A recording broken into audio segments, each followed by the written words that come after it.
All right, everybody. Shalom and welcome. Yishai Fleischer Show, broadcasting live from Judea to the world. You're a part of it wherever you are. Yes, we are live, friends, from the Holy Land. And if you love Zionism, you love the land of Israel, if you love the Bible, then you have a home here at Yishai Fleischer TV. Bezrat Hashem, with the help of God, we can't do it on our own. We got to rely that we're trying to do God's holy work here and broadcast the real story of Israel, what's happening here on the ground. On this amazing journey called the rebirth of the Jewish people in the land of Israel.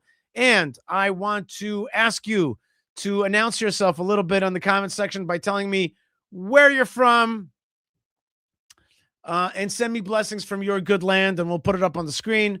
And people are just coming in right now from all over the world. So let them come into the show and unite here. This is the ingathering of the exiles. That's right. See, we got Min from California, and we got Dorella Bella from Italy. I don't know what that means, but it sounds magnifico, okay? And we got Shalom from Bay Harbor Islands. That sounds nice too. And Shalom from New Zealand. I have a dear friend and neighbor who just came from New Zealand, said it was beautiful. He said, I got to get out there and see God's land. Shalom from Florida and from Ireland and from Georgia and from Eastern Kansas and from Virginia Beach. Woo! I got to get out to the beach myself. I got to relax a little bit. This land of Israel and gathering Zionism thing, Jerusalem, it's energetic. It's like holding onto a live wire. And shalom to my good friend Yona. Hello, Yona. God bless you, and thank you so much for being with us. And we got Ohio State, and we got Atlanta, and we are going to have a lot of fun today on the show. We're going to have Tousi, he's big. TousiTV, he's huge.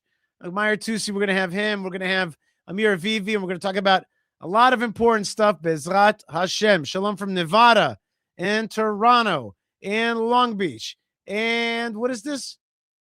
Oh, and from Eretz Yisrael, from Shal, Northern Golan. Shalom, Larry. Great. Okay. Yes, I get shocked when we get people from Israel.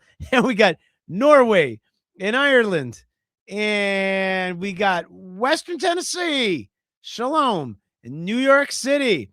I'm going to be heading out to New York City in just a few days. Bezrat Hashem. Oh, my gosh. Oh, my gosh. So many good people from all over the world, from Arizona and Louisville. Eze Kif, Eze Yofi. Wales, Los Angeles, Nigeria. I love this thing. This is what I call the ingathering of the exiles. Yo is my producer here. Yo, if you want to put on anybody else, like from Singapore, and folks from Tivon, so good. Bezrat Hashem, we have a lot of good people from all over the world. And this is what I call the ingathering of the exiles, right? You agree with me? This is like a kind of ingathering of the exiles? I think so, because we're being ingathered, all of us, into the land of Israel through the power of technology. So for today, we're going to call it Ingathering of the Exiles TV. You're the exiles. I don't mean that in a bad way. I mean that in a good way. I mean to say that we're all lovers of Israel from all over the world, and we're just unifying here on this digital platform. But it's like you're here. You know, the Baal Shem Tov says, wherever your thought is where you are. So if your thought is with me here in the land of Israel right now, that means that is where you are. Baruch Hashem. Shalom, Ira from Canada. Shalom to you, sir. God bless you. I love you back. All right, here we go. Let's get to work. And thank you for all of the folks that I didn't even mention from all over, from England, I see, from Ra'anana. Awesome. Let's get to the news and start to dissect what is happening in this land and what God is doing in this great land and what is the state of affairs of Zionism and the land of Israel. The greatest story ever being told in the present. Awesome. Let's get to ILTV, where they put out a news brief just a few hours ago. Let's cover it together. U.S. strike against Iran is moving dangerously closer. Trump says. What do you mean by dangerously closer? You mean closer? Okay, I could live with closer. It's not dangerous to us. It's dangerous to us not to act, right? Let's not be scared. I'm a little bit scared because I'm supposed to fly, and I don't want to get stuck in America. So please pray for me to figure this out. I say, if you're going to strike, please strike before my flight this week. That would be very helpful. But I'm not scared of that at all. Bad guys got to go. And you know what else? We got to get used to the idea that we can get rid of the bad guys. That can happen. We just got to believe that.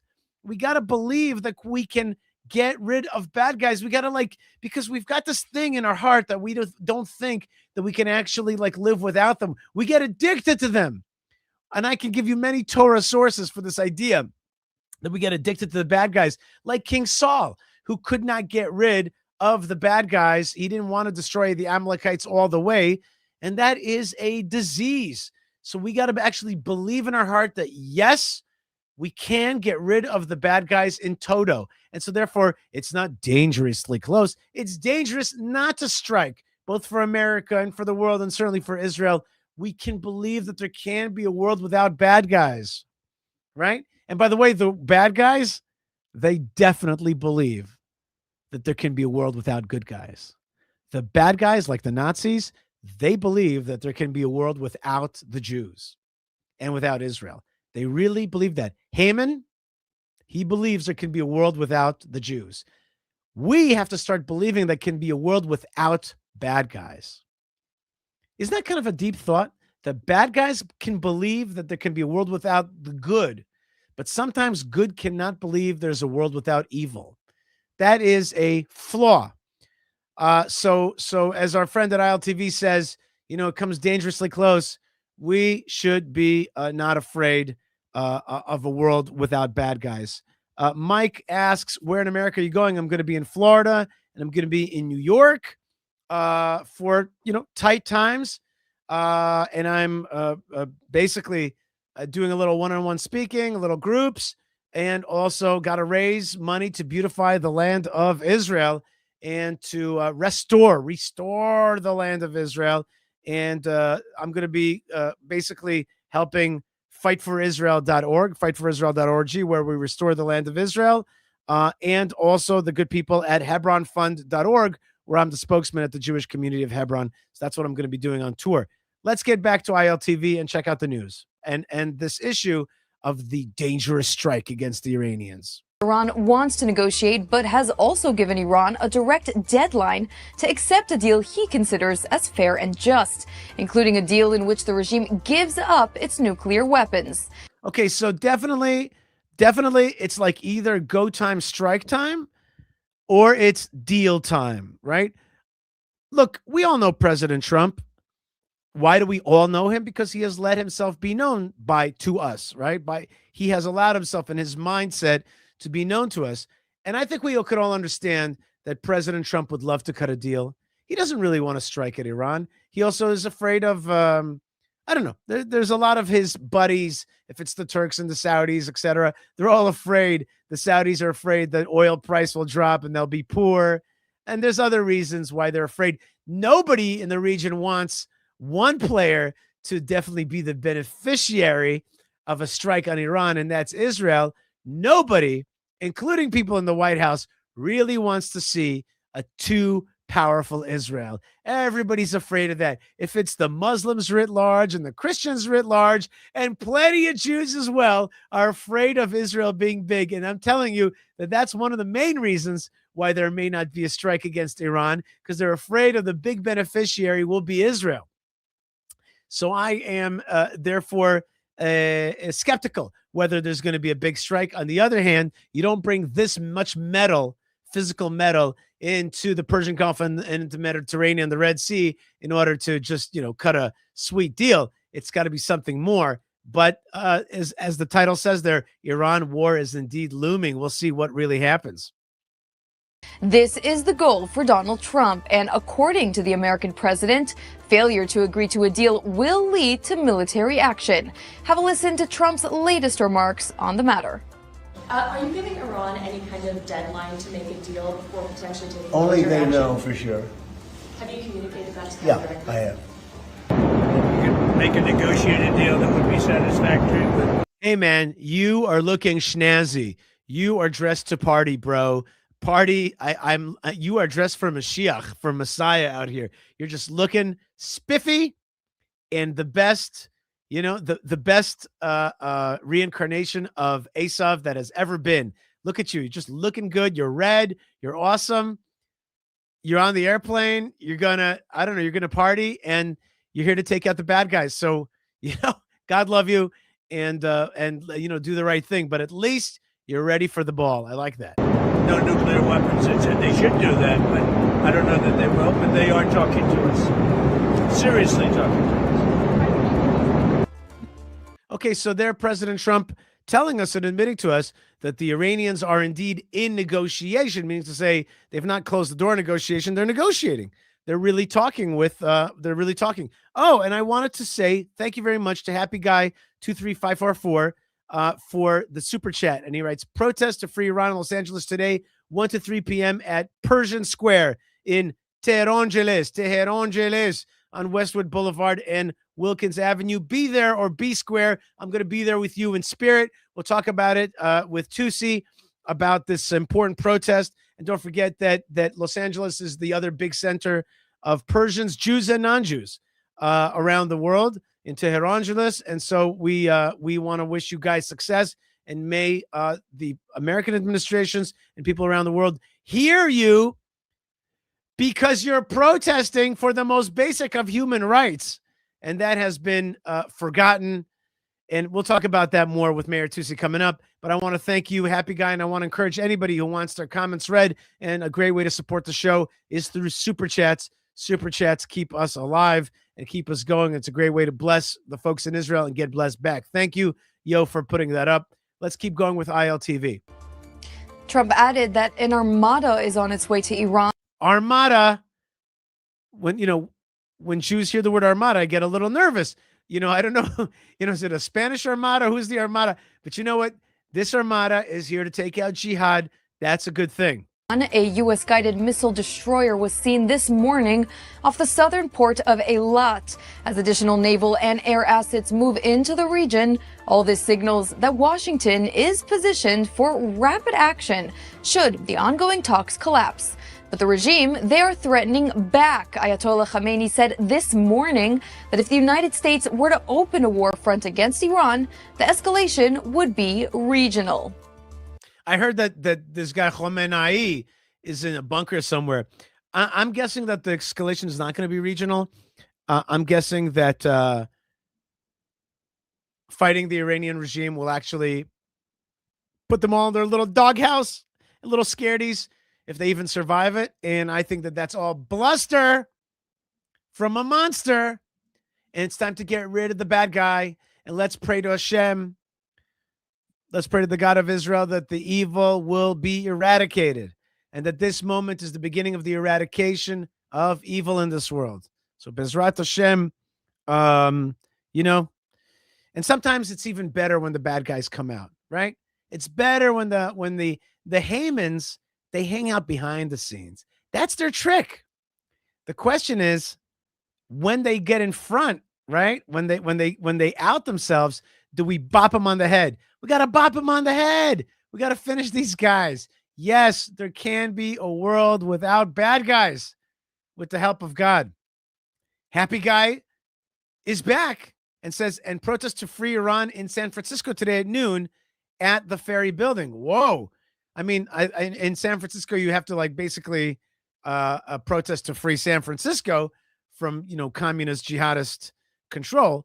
But I guess the people there are fighting for Iran, for the Iranian people. And it is such a breath of fresh air to see a protest like this, which is so real instead of the fake, anti-Israel protest. Bezrat Hashem, the good people of this world will actually see that this protest is real and there's an opportunity.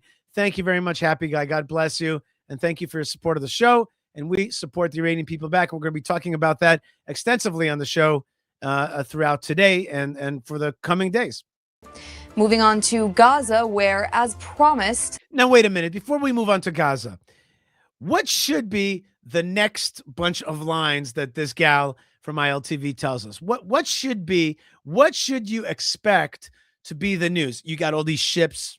They're coming in to strike at Iran at the head of the jihad. The next few lines should be, and Israel has done its part by destroying Iran's face, Iran's arm here in Gaza, and has taken it over and has completely gotten rid of forces that are pro-jihad, pro-Hamas, pro-Muslim Brotherhood, pro-Iran, and Israel is just smashing them and is in control because we're leading the way you have to deal with it with the jihad. Is that what she's about to say?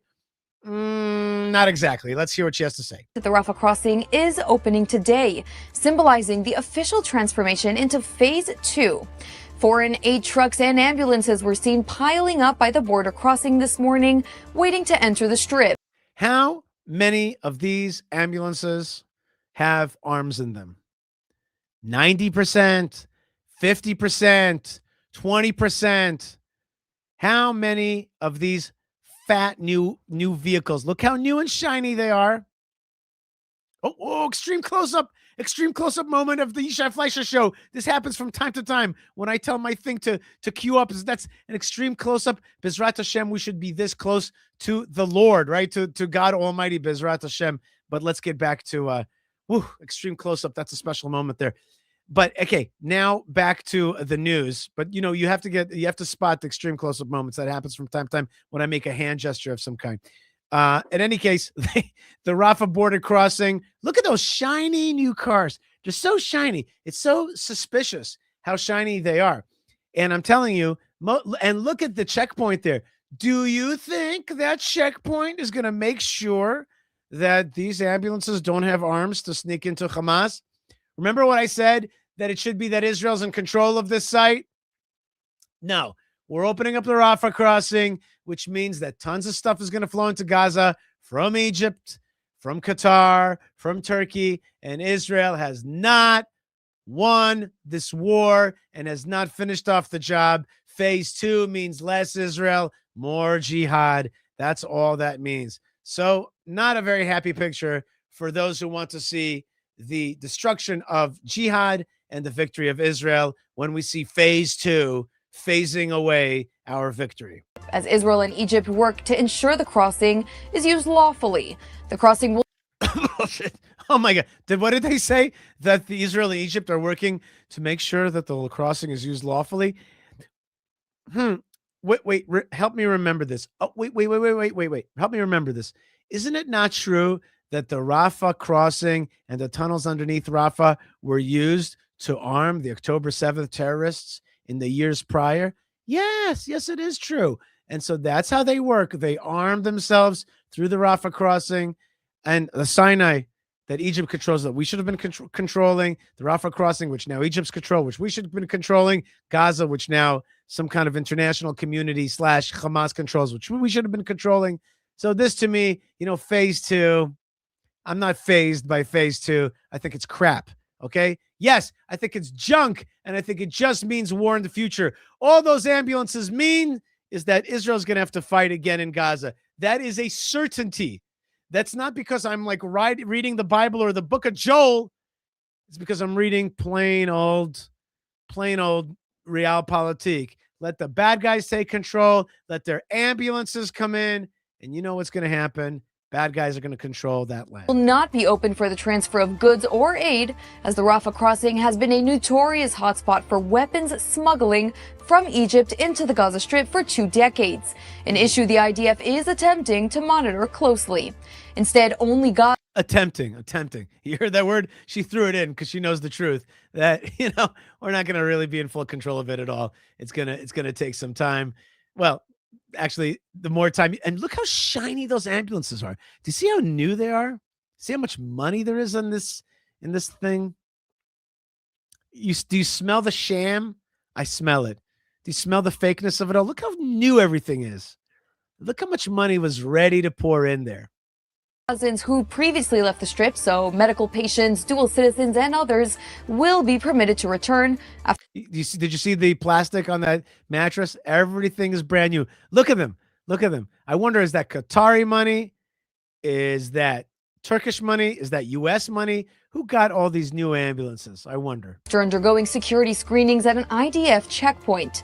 Now, with the NCAG, or the Technocratic Palestinian Body, set to govern Gaza and replace Hamas, well, they have no official entry date, so Rafah will be open and Hamas will still be in charge. Did you hear that? Hamas is still in charge. Hamas. I have to tell you, it hurts me to say this to you. I am embarrassed and shamed. And more than anything, I knew this was going to happen. Look at this. Hamas is still in power in the Gaza Strip. Hamas is in power in the Gaza Strip. After they raped and murdered and pillaged, they should have been destroyed utterly. And yet they're the ones that are receiving all these new ambulances. 4 times more food than Gaza needs. And I promise you that 2 out of every 5 of those ambulances have Kalashnikovs, M16s, and anti-tank missiles, and maybe anti-aircraft missiles as well. Don't even doubt it for a second. What they were sneaking in underground is now going overground. That is an absolute shame, and I'm ashamed. I'm ashamed of how the Jewish state, quote unquote, finish this war. I'm ashamed. Obviously, we didn't finish it because now we are promising ourselves to just kick it down the road, kick it down the line. That's a fact. That's not a guess. That's not a mythological. It's not biblical. It's a fact. It's just realpolitik. It's Middle East fact. All of this unfolds in the southern Gaza Strip as the IDF releases footage of the dismantling of a terror tunnel in Khan Yunis by the Yellow Line. The tunnel. So there was a terror tunnel. Is it brand new? And I've heard already that there's a lot of secret reports that there's been a lot of Hamas attacks on our soldiers. And by the way, you know what Hamas can do? What they really, really, really, really, really want to do? Get another hostage. We've taught them that hostage taking pays. Just get another hostage. That's what they're thinking to themselves. Contained dozens of weapons, including RPGs, grenades, rifles, and more, 3 living quarters, and stretched hundreds of meters, according to the military. Troops of the 188th Armored Brigade and Yahalom unit dismantled the tunnel, eliminating the threat and disposing of the weapon. Eliminating the threat? What are you joking with me? Was that who wrote that for you? Eliminating the threat? They eliminated this particular threat. But they didn't eliminate the threat. The threat continues. This was just one tunnel out of thousands. And there's tunnels being built as we speak right now. Not eliminating the threat. Just striking tactically at one threat. But there's so many more. Bins hidden inside. This after a weekend development that saw 32 Palestinians killed in IDF airstrikes targeting Hamas gunmen who emerged from a tunnel near Rafah. Hamas gunmen emerged from a tunnel near Rafah? Did you just say that? Did I hear you right? I mean, I know it's true. But did you guys hear that? Hamas operatives emerged from a tunnel near Rafah. So there's Hamas with tunnels near Rafah. That's what we're dealing with. Do you understand this pathetic state of affairs? 2.5 years after we started this war, there's Hamas in tunnels near Rafah. Sad, really sad, and a horrible. Well, the word conclusion is one way of calling it, but another way of calling it is endless continuation of this war. We did not finish the war, and we did not believe in our heart that we could get rid of them in toto. We didn't believe in our heart that you have a world without them. We didn't believe that. Oh no, I screwed up. There it is. Hold on. A lone unit dismantled the tunnel, eliminating the threat and disposing of the weapons hidden inside. This after a weekend development that saw 32 Palestinians killed in IDF airstrikes targeting Hamas gunmen who emerged from a tunnel near Rafah. According to the army, 3 of the gunmen were killed. A senior Hamas commander was captured, and the incident triggered a broader operation against terror infrastructure. And Israel is facing an unprecedented heat wave in the middle of January. A dust storm from the North Africa has entered the region, causing unusually hot weather in this winter month. Strong winds are expected to pick up slightly, pushing the dust around and across the country as authorities urge citizens to stay indoors if unless needed. And the meteorological services say that dry southern air will push temperatures up to around 25 degrees in the mountains and nearly 30 degrees. All right. Well, we're not going to show you the beach in Israel so much, but I want to tell you something. It is a little bit warm outside. And you know what? That's just fine right now. It's been many, many days of coldness. So thank you very much for that weather report as well. Appreciate that from ILTV. Okay, Baruch Hashem, Baruch Hashem. All right. What can I tell you? We'll talk more about the war in just a few minutes. We have Mahyar Tousi coming on live. So thank you very much. We'll analyze the war a little bit more. Baruch Hashem, Baruch Hashem. The war continues. God is still protecting the Jewish people. We refuse to destroy our enemies in toto. That is an old and sick mistake. Some people say that Benjamin Netanyahu himself is a Gilgul, what's it called? What's the word for Gilgul? Spiritual. What's it called? Yo, what's the name of a Gilgul? I forgot the name of that. Hey, come on, help me out in the comment section over there. Reincarnation. Reincarnation. Thank you. Reincarnation. It's like Carnation Instant Breakfast. You're gonna love it in an instant. Reincarnation is like you're gonna love it, reincarnated. And the point is that some people say in Israel that Benjamin Netanyahu is a reincarnation of Shaul HaMelech, the King Saul. And King Saul was not able, he was a great king, but he was not able to really destroy the Amalekites in toto. And it took another turn of King David to really start getting rid of the Amalekites. All right.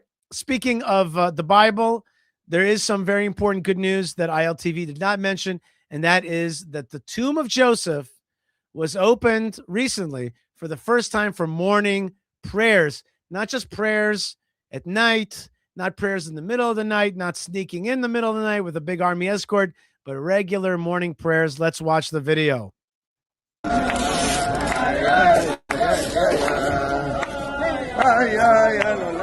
This is early morning. They're coming in early morning before the sunrise, and they're bringing a box.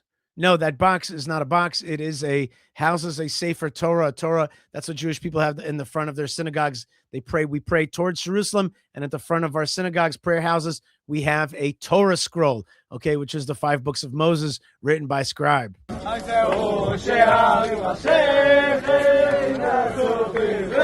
Tomb of Joseph is in Shechem.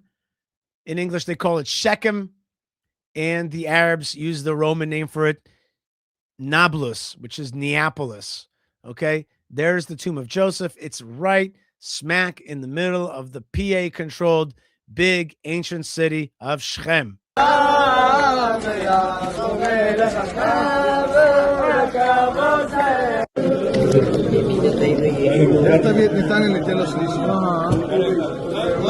Okay, there's the Sefer Torah. There's the scroll itself.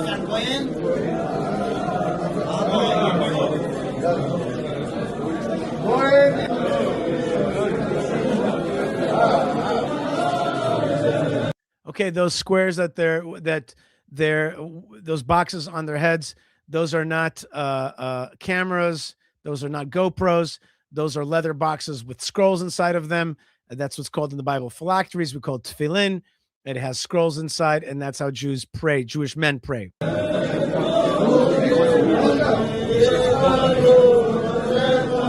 Very important to understand that you're looking at a prayer inside a tomb. Please do not make the mistake of thinking that they're praying to Joseph. No, we pray in the merit of Joseph in this holy place, but the prayer is only towards God.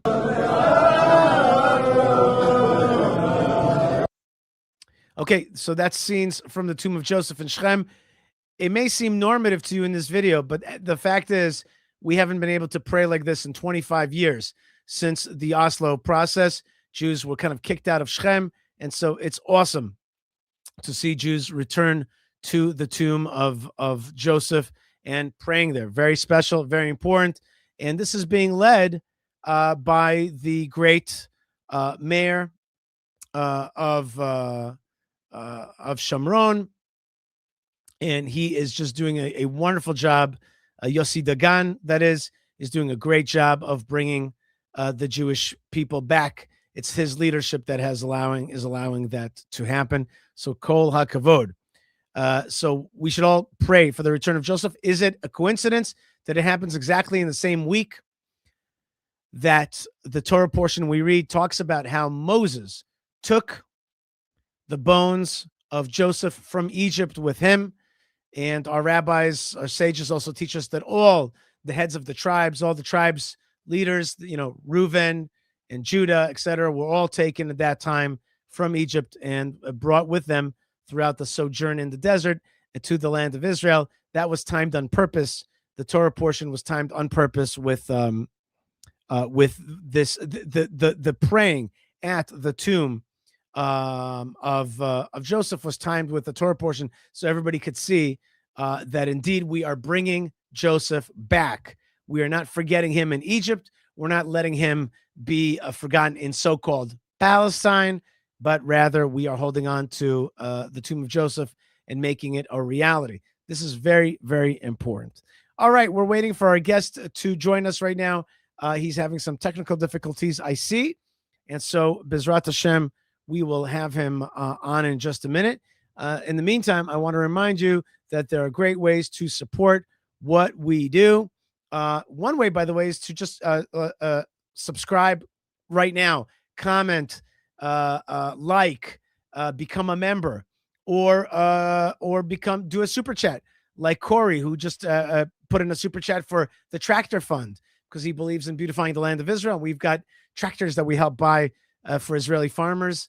It can't just be media. It's got to be action. And that's what we're doing out here. So that sounds really great. And here's Laura giving us a blessing for Tu B'Shvat.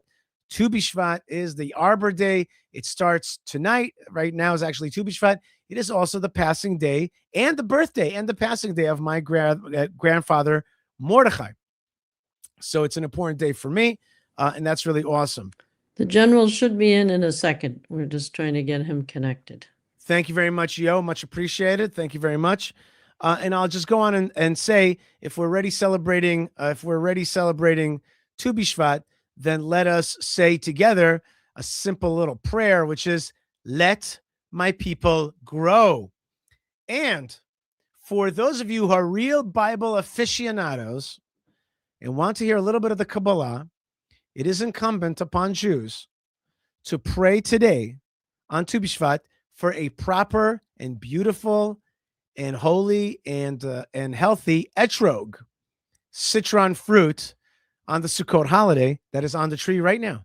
So right now we just pray for a second. God, please give us a beautiful etrog this year.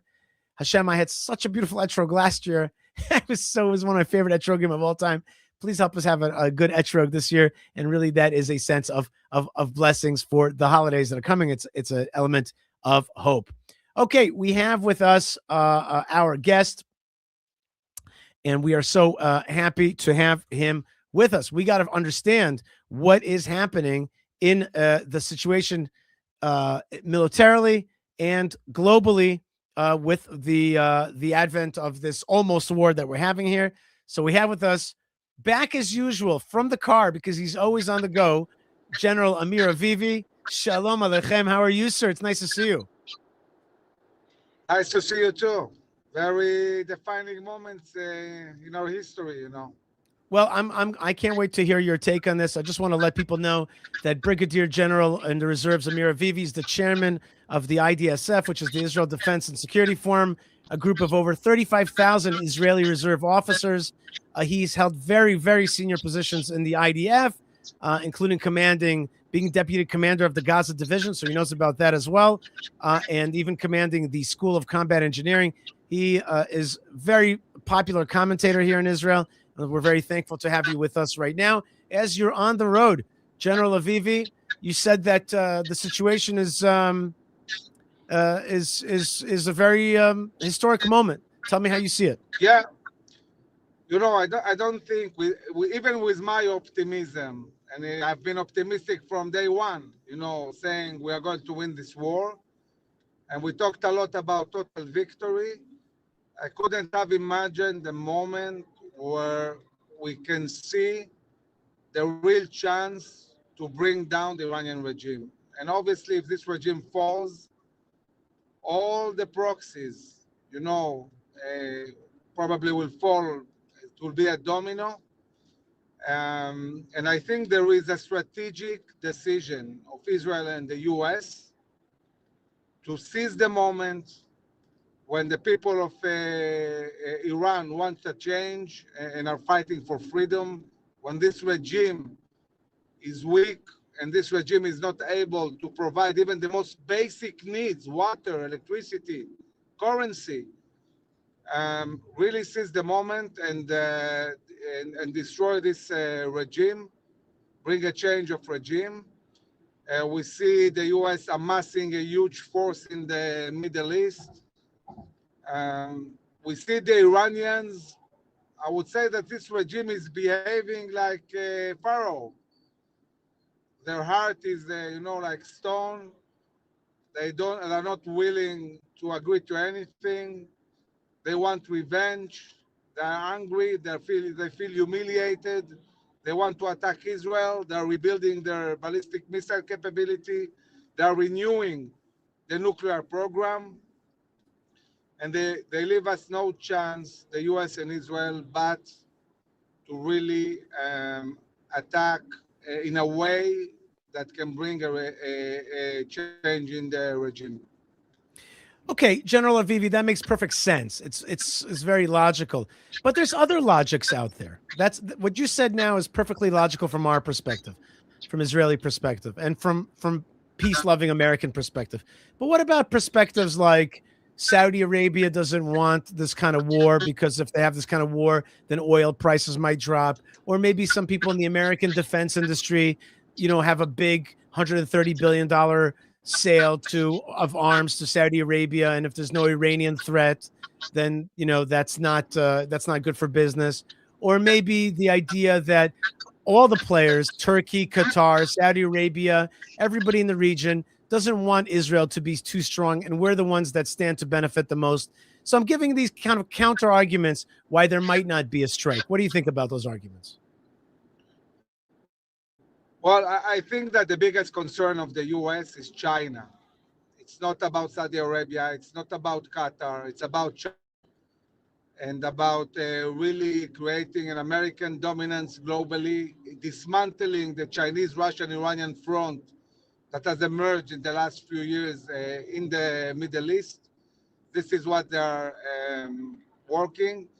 And I think that the Saudis and Qataris are also afraid that Iran will retaliate and maybe attack them also. So they need to say what they need to say. And also, I think that one thing that bothers them is seeing a Western power bringing down a regime, because they look at Iran and they say, if the US does it to Iran, who says we're not next? Maybe we're the next ones to be dismantled. So they don't like, from an Islamistic point of view, this idea that the US might bring a change of regime. They prefer seeing the regime weakened and not changed. But looking at the interests of the US, I don't see the US backing from this, because if Trump backs from his promise to the Iranian people after calling them to storm the government and 60,000 people were killed, everything he built, all these global deterrents, all the changes he did will fall. He cannot have a reality where he doesn't come through with what he promised. There is no going back from attacking Iran and changing this regime. Okay, that's very interesting for me. That's a very interesting outlook, and I think you're right. I mean, I don't think people appreciate the murder in the streets that happened there. I don't think people really feel the pain because of the amazing amount of blackout on it all, and there just has not been enough rage about it. But let me ask you now more tactically. Today, Khamenei threatened that if Iran is struck, then there's going to be a regional war. Do you think that that's hot air, or do you think that that is true about the next coming weeks and days? Should Israelis be buying water, that kind of thing? So, look, what we're seeing now is a reality where the Iranians say, in the 12-day war, Iran was attacked. The Houthis didn't retaliate. Hezbollah didn't retaliate. Militias in Iraq didn't do anything. And they are saying, and today Khamenei said it clearly, if we are attacked, this is going to be a multi-front war. This is not going to be just us. This time, all these proxies are going to participate also. And we should anticipate that. We have to understand that this is something that will involve not only Iran, but also Hezbollah might retaliate, the Houthis, militias in Iraq, and so on. This is what the Iranians want. We have weakened dramatically all of them. We have weakened Hezbollah and the Houthis, and certainly also Iraqi militias are not as strong. But there is no other choice. We have to go after the head of the snake, and only by bringing down the Iranian regime, all these proxies will collapse, including Hamas, by the way, which is funded by Iran, guided by Iran, and weaponized by Iran. So this is the strategy. I think there is a lot of resolution. We saw in the last 2 weeks the head of intelligence, Binder, visiting Washington, the chief of staff visiting Washington. There is a lot of coordination. And we have to understand that bringing down a regime is not like attacking military sites. It's something much more complicated. The US hasn't prepared for years for that. They prepared for attacking military sites or nuclear sites. And when you talk about a regime, this is, planning, a completely different planning. You have to take in account the Revolutionary Guards. You have to look at media. You have to look at the leadership and how you take them out. You have to look at the symbols of government. So there is a lot of planning. There is amassing forces. There is building legitimacy globally and regionally for this attack. But I think that there is a resolution. There is a decision. Obviously, in any scenario, Israel will be attacked. We have to be ready for that. We improved a lot of air defense. And we have to understand that at the end of the day, in this war, we'll have to deal with missiles. And I think that the most important thing is who attacks first. And if one thing we cannot allow is a preemptive Iranian attack, this is not a good option. This is something we have to make sure doesn't happen, even if it means Israel attacking first, even before the US. So we are in a very sensitive moment where the way this is going to evolve will define really the outcome, and the outcome can be very good, and it can be less good if we don't do the right things with the US. And what can we do when the US takes a decision? This is not an agile small country like Israel. We can take a decision in the morning and execute in the evening. This is not the US. The US is a huge carrier. From decision to action, it's a very long process.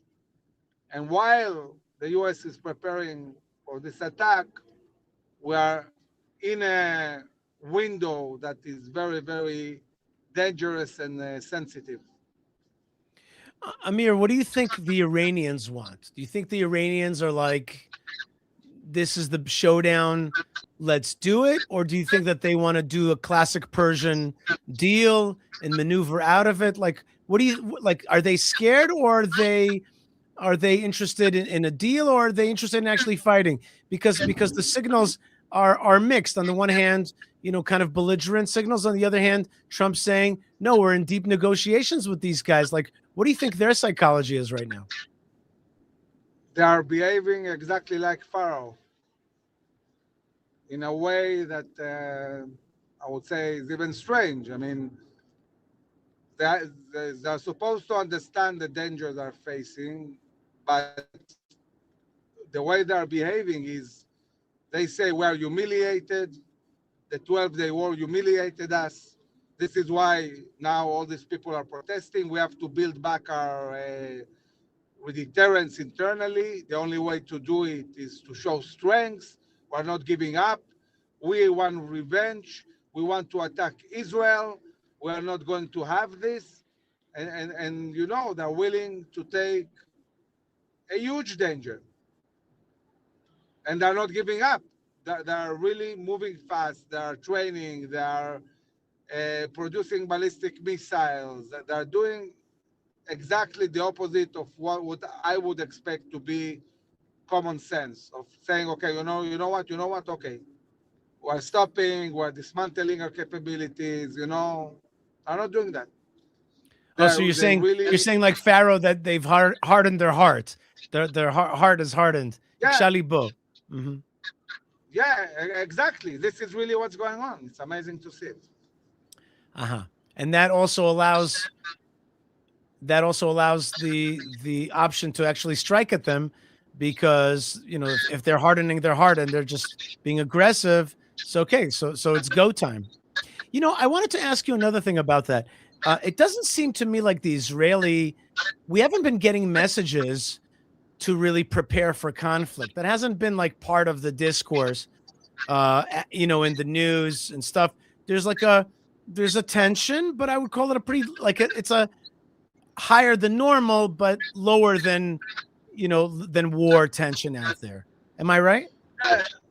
Yeah, but what we have seen in the last 2 weeks is again and again the Prime Minister, the Chief of Staff, the Air Force commander saying to the Iranians, don't dare attacking because you will pay very, very, harsh consequences.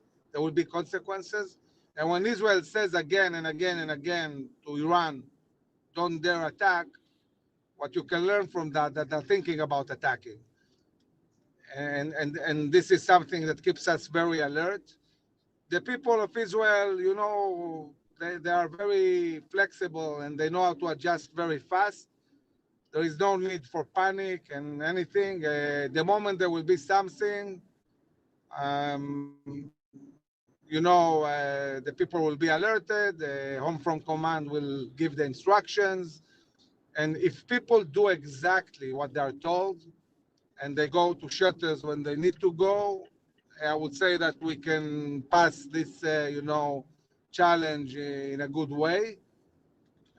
We are coming to this confrontation much, much stronger. We are fighting alongside the U.S. Supposed to be a U.S.-led attack, not an Israeli attack. It's a whole different kind of attack. So yes, there will be difficult moments, but I think that the bottom line is this regime is going down. General Mahyar Avivi, the Gaza situation, on the one hand, there was a big victory this week in that the last of the hostages came home. The body of Ran Gvili came home. On the other hand, Hamas seems to be firmly in control. I saw pictures today of hundreds of brand new ambulances coming in through the Rafah crossing from Egypt into Gaza. And it was a sense like we went backwards and we've allowed the Hamas to continue to stay in power. And we did not achieve that war aim of destroying the Gazans, the Gazan Hamas totally. And the southern communities don't feel too safe. And there have been recently attacks on Israeli soldiers close to the yellow line, even next to Rafah, terrorists emerging from tunnels. So, how do you see that? Like, is that a victory? Will that be a victory? Or is that like an incomplete thing that this war, the war aims were not achieved? Look, I feel that, when the ceasefire started in Gaza, there was a sense as if the war is over. But the war is not over. We had like an operational stop. We had to regroup, reorganize. America had all these processes with building this peace committee. We are now in a phase where war is renewing on all fronts. There will be war on all fronts. There will be a war also in Gaza. It's not over yet.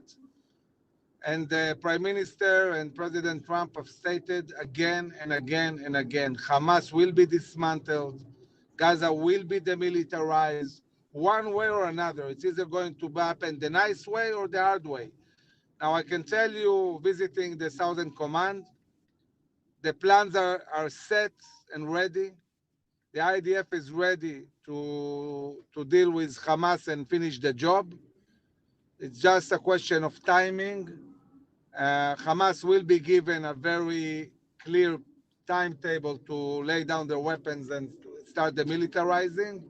And if they don't adhere to this timetable, I would assume the IDF will renew its maneuver, will go in and will destroy Hamas. I don't see any scenario where we finish this war and Hamas hasn't been destroyed in Gaza. It's something that is going to happen. The only question is what's the timing? And as you probably understand, we are prioritizing at the moment dealing with Iran and all its proxies. We have a very big war upcoming that we have to fight alongside the US against Iran and its proxies. And when we bring down the Iranian regime, then finishing the job in Gaza is something that shouldn't be, too hard to achieve. We have to remember we are controlling 53% of Gaza. We are surrounding Hamas from all sides. We are holding the high ground. Yes, Hamas is taking advantage and trying to regroup, but their ability to build themselves is limited. They cannot smuggle us before. They don't have Philadelphia. They don't have Rafah. So they are very limited in what they can do. And on the other hand, the IDF is stronger exponentially from what it was on the 7th of October. And the ground forces are ready. The moment the government will give the command, they will go in and finish the job. Bezrat Hashem, with the help of God. Amir Avivi, I got one last question for you. A big part of your military doctrine is also a doctrine of identity, of Jewish identity, of Israeli identity, of historical identity. And you've made the case many times that without this, without the educational front, without the Jewish front, we really can't have victory because we don't know what we're fighting for. We don't really know what our land is. And that is also one of the efforts of the enemy is to undermine that consciousness. And tonight, as you and I are speaking, it's actually a great biblical, Kabbalistic, and Zionist holiday, which is Tu B'Shvat. So I wanted your thoughts a little bit about Tu B'Shvat, and probably you have memories as a child of Tu B'Shvat. So I wanted to kind of get you to speak a little bit about, this kind of a celebration of the land of Israel and of that Jewish consciousness. So I'll tell you something really symbolic.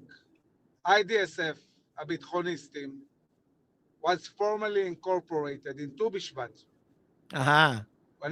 When I got 6 years ago the letter of incorporation of הביטחוניסטים, and I saw that it's written on the letter Tu B'Shvat, I knew this is going to be an historical organization that will really have a huge impact, on the history of the Jewish people. And indeed, this is what's happening. So tomorrow, it's not only Tu B'Shvat, it's also tomorrow, it's also the 6th birthday of IDSF, of הביטחוניסטים. And yes, it's, a moment full of spirit and really deep connection to our land and to the fruits that our land bring. I've said it again and again. For us, national security is first and foremost about national values. It's about our deep connection to Judaism, to Zionism. Without spirit, there is no tank and no airplane that can help. It's all about spirit. When we see the revival of the Jewish spirit in Israel, this is what makes us really, optimistic that we will thrive, we will win. We have a great future ahead of us. Bezrat Hashem. Amir Avivi, I didn't plan that question with you, so that was it was interesting that I had a sense. And you remember Tu B'Shvat as a kid? You went out planting in the fields. Yeah, I mean, historically, of course, it's a very special moment that the tribes together, joined, and the marriages, between the different tribes. And I'm looking forward also tomorrow we will go to some of the farms in Judea and Samaria. We'll see the beauty and the nature and connect to the beautiful land of Israel. If you come by Hebron tomorrow, we're also pouring some very special cement on a very special structure. I can't talk about it publicly, but it's going to be very special. And you're definitely invited if you want to pop by the Marat Machpelah. It's going to be awesome. All right. Amazing. Thank you very much, Yishai. I appreciate it. Amir Avivi's Brigadier General, and he is the chairman of the IDSF, the Israel Defense and Security Forum, a group of 35,000 reserve officers. They put out a great video podcast every day. Check out their security corner. It's very, very important. Amir, thank you. Keep up the good work. Bezrat Hashem. Thank you for the strength. Thank you very much. Thank you. Chag Sameach. Chag Sameach. Happy Tu B'Shvat. All right. You are listening to the Yishai Fleischer Show.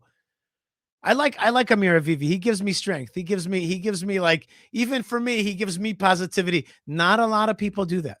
Mostly I'm the positive guy in the room giving strength, but he gives me strength. I like that. I like that a lot. All right. And you know what else gives me strength? You give me strength. You give me strength, Baruch Hashem. I also want to thank my producer, Yo, who gives me a lot of strength. Yo, please see the WhatsApp regarding our next guest. There's some issues there. And either we could get him on now for a few minutes, maybe, or maybe in 30 minutes, and I could go to the next segment. So let's decide that because we're doing live TV, folks. It's live. We are live because we're alive, because Hashem says, I am alive. Do you know that God says about himself that he is alive? And when he says that he's alive, he means I am life. God is life. Hashem is life. And other things are alive, but they derive their life from his life. He is truly alive. Think about that. God is truly alive, and we are a subset of his alive. But the real thing that you could say in this world is alive is God. Okay, speaking of theology, let's have a little bit of fun. Here's a guy named Michael Knowles, a Catholic. Hold on a second. I just want to give an alert to, I know a lot of people are waiting for Mahyar. We're waiting for him. He's at a live protest in London, and I'm going to figure out when he's going to come in, but everybody just hang on, and we're going to be working on it. That's right. We're working on Mahyar Tousi. Thank you very much. He pinged me saying he's in the middle of an important rally in London. But we're still going to try to get him on even for a few minutes or maybe in a half an hour. Let's just do that. Yo, thank you very much for that update. Very important. And he's an amazing personage that we got to hear from. In any case, let's now, because we're in live TV, this is live TV. Okay. It's not pre-recorded TV. It's live TV. Let's take a look at Michael Knowles, who is a Catholic commentator. And let's see how he understands Israel. And this was an interesting video that I thought it would be important to comment on. 1985 says, the history of Israel did not end in 78. Wait a minute. Hold on. Here we go. Let's start that again. Here we go. Let me remove. No, I didn't mean that. Let's remove that. And let's start here with Michael Knowles. 1985 says, the history of Israel did not end in 70 AD. It continued, especially in a numerous diaspora, which allowed Israel to carry to the whole world a witness, often heroic, of its fidelity to the one God and to exalt him in the presence of all the living, citing Tobit, while preserving the memory of the land of their forefathers at the heart of their hope. And the reference is the Passover Seder. So here, the Vatican is writing not about the church as the new Israel, which is what Christians have always held, but is writing specifically about the terrestrial and figurative Israel. Hey, awesome news. The old Israel is still the new Israel. We're still here. We're still like, it's not the Old Testament. It's the Testament. We're still here. We're still here. We're still doing it. Hello. We're here. I'm here. I'm alive. I'm alive. Don't forget me. I'm here.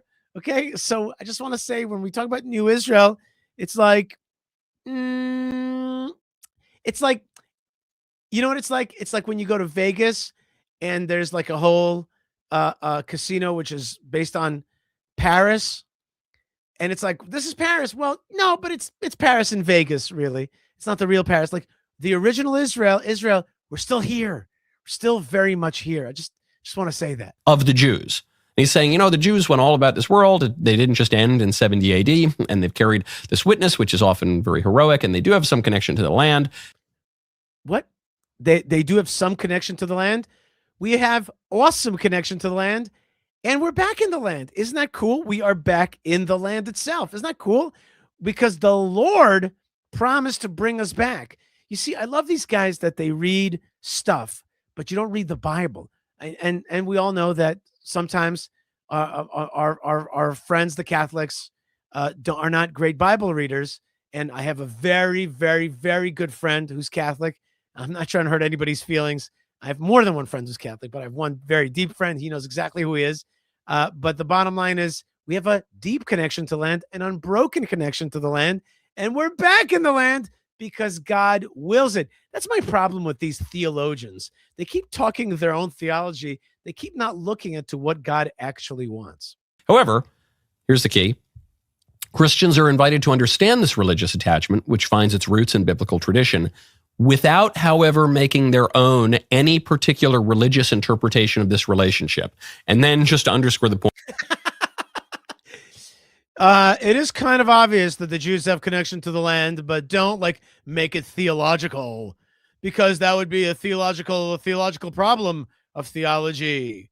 Okay. It's like, don't look here. I mean, this thing is something and they got this connection, but try just to not make it theological, because that would be a problem that we don't want to deal with. You know what I'm saying? So let's not talk about that.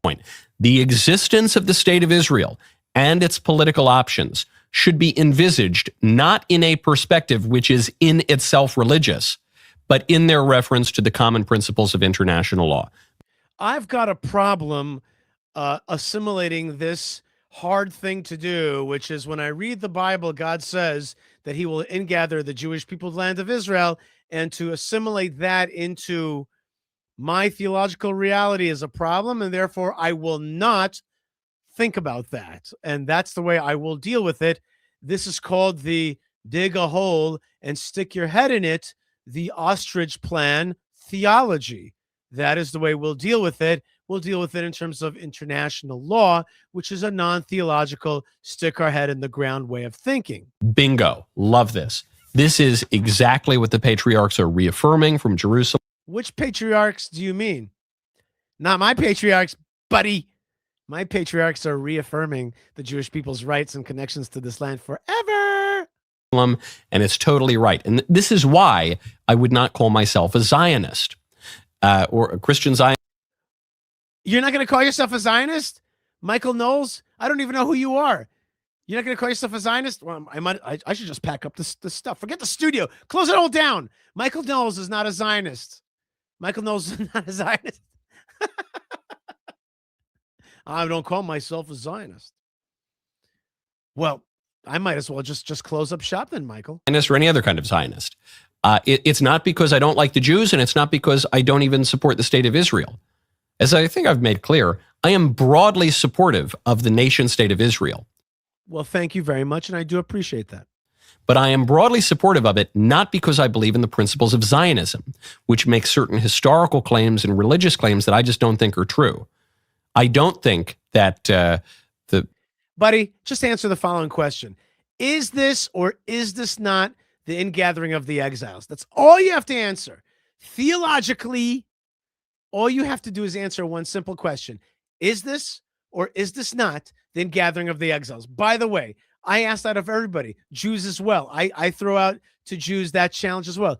Is this or is this not the ingathering of the exiles, Michael Knowles? The Jews are entitled to the Holy Land because of some religious premise. I don't think that's true. In fact, being Christian, I believe that the Old Testament is fulfilled in the New Testament. Christ is the new covenant, the full. And what if the Jew is being ingathered is troublesome to your theology? Will you just look away? Or will you ask yourself, Michael Knowles, what is God doing?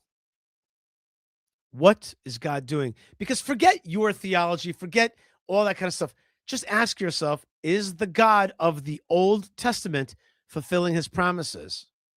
Fulfillment, everything that was typified in the Old Testament is fulfilled in Christ and the church as the new and spiritual Israel. And so when Israel comes around, it's a problem, right?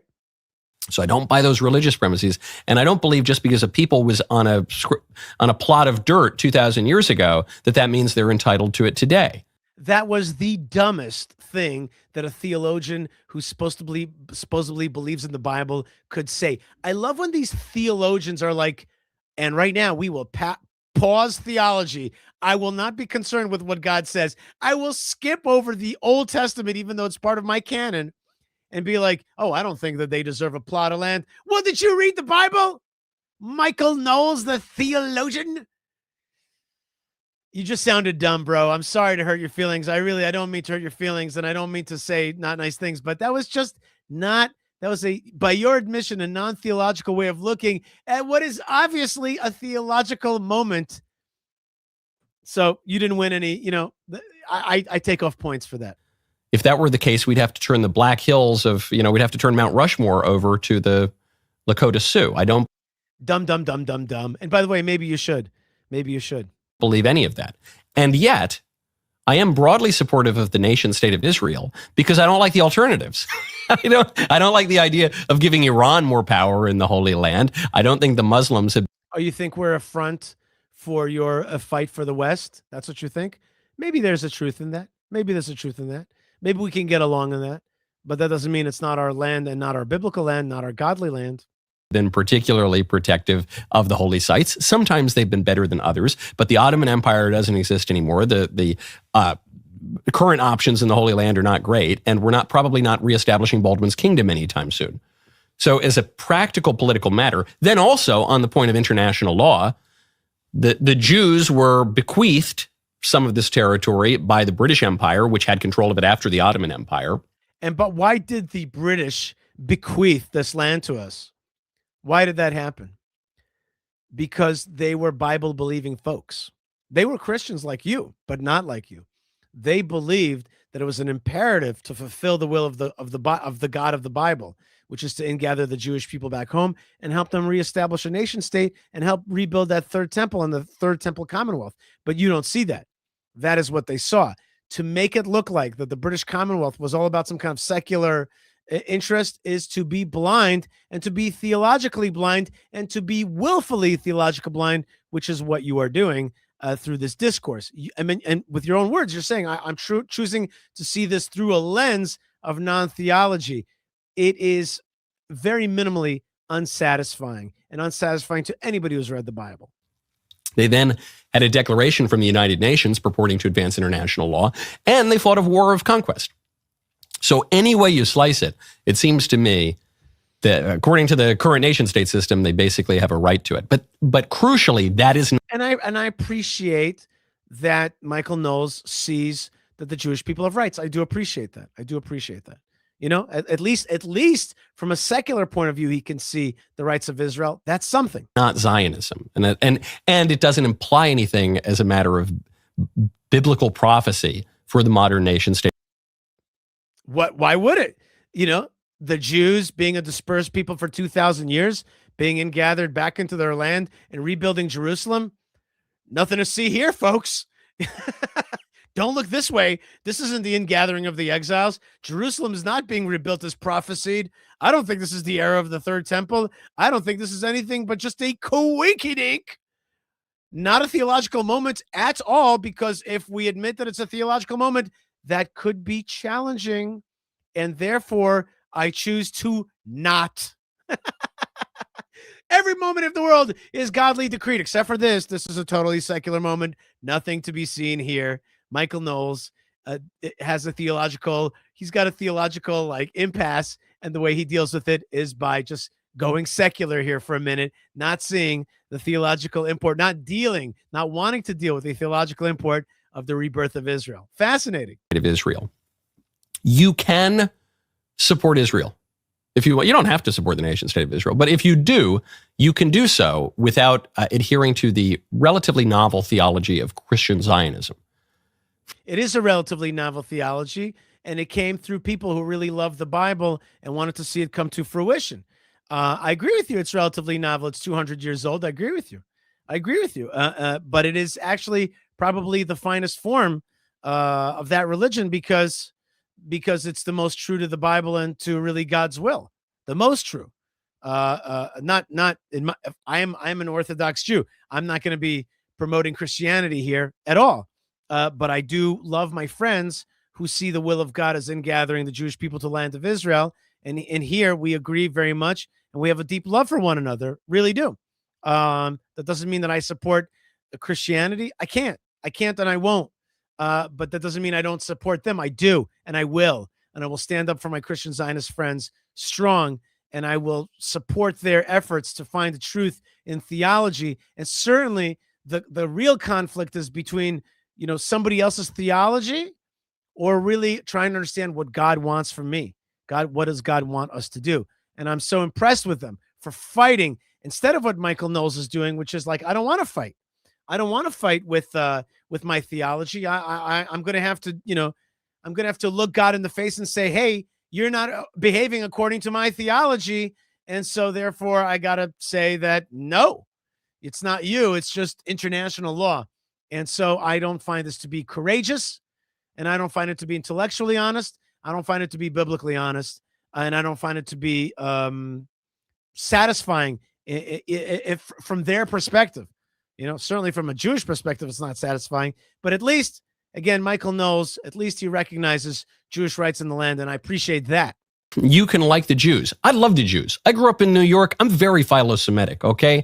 Thank you. If you told me if I Thank you very much, Michael. I appreciate that. And I know what you mean about New York. You're absolutely right. had to make a choice between hanging out and eating a pastrami sandwich with the guys who make pastrami sandwiches and eating shawarma with the guys who make shawarma, I'm taking the pastrami sandwich. Bro, we make pastrami sandwiches in New York and shawarma in Israel. You got to come hang out with us and have shawarma in Israel. You can have the best of both worlds, baby. Oh, my God. You don't know this about the Jews. You see how much he doesn't know, Michael? He doesn't know about our great shawarma making skills. How can you understand the Bible and God's will if you've never had shawarma in Jerusalem, for God's sakes? Michael, you can't be having crackers on Sunday and thinking that that's the ultimate food here. Okay, you got to come to Israel and have some shawarma, bro. You're going to feel amazing here. And we have pastrami, but you're right, pastrami's better in New York, but come have the shawarma here in the land of Israel. You'll see we like mix Middle East with the classic Jewish thing. It's just awesome and culturally and biblically, theologically fulfilling. 100 out of 100 times, okay? Maybe 999 out of 1,000 times. I'm going with the pastrami sandwich. You can be philo-Semitic and not adhere to the relatively novel ideology of Christian Zionism. But you know what's not a relatively novel ideology? The biblical promise that God is going to ingather the exiles. That's not Christian Zionism. That's biblical Zionism. And to just look away there is just not intellectually curious, deep, theologically consistent. And it's not a matter of that Christian Zionist is 200 years old. And it's not even a matter of Zionism, which is, you could say it's a new phenomenon, political Zionism. It's the will of God, which is so old. It's the promise that God gave Abram before he was Abraham in the covenant between the parts. You got to read that so-called Old Testament. I rather call it the Old E, with the E at the end, Old Testament. Like that's the cool one. I don't know. But we believe that, the Torah is the original and eternal true testament, and its promises are being fulfilled no matter what theological problems Michael Knowles has. That's clearly what the patriarchs of Jerusalem were saying. And who's this? Do you know? Do you know about our patriarchs? They were also in Jerusalem. You know what patriarch was in Jerusalem? Abraham. He almost sacrificed his son Isaac in Jerusalem. That's where the site of the first temple was. That's the site of the second temple. That is the site of where the third temple will be soon. Michael Knowles. I'm just giving you a theological memo. Theological memo from Jerusalem to Michael. Anyone suggesting that this is a break with tradition or anti-Semitic or anything like that, I think is just totally insane. Okay, Michael Knowles, thank you very much for joining us and giving us your theological perspectives. I hope that you were able to hear my critique right back to you. All right, friends, we are waiting for our next guest, which is Mahyar Tousi. Hopefully, we'll get him in a few minutes. I'm writing to him. We're ready for you. We're ready for you. We are ready for you. That's what we should be telling God every day. We're ready for you. We're ready for your redemption. We're ready to be part of your redemption. We're ready to be liberated, and we're ready to liberate, because we don't wait for redemption. We make redemption happen, and then we thank God for that redemption. All right, let's do some super chats.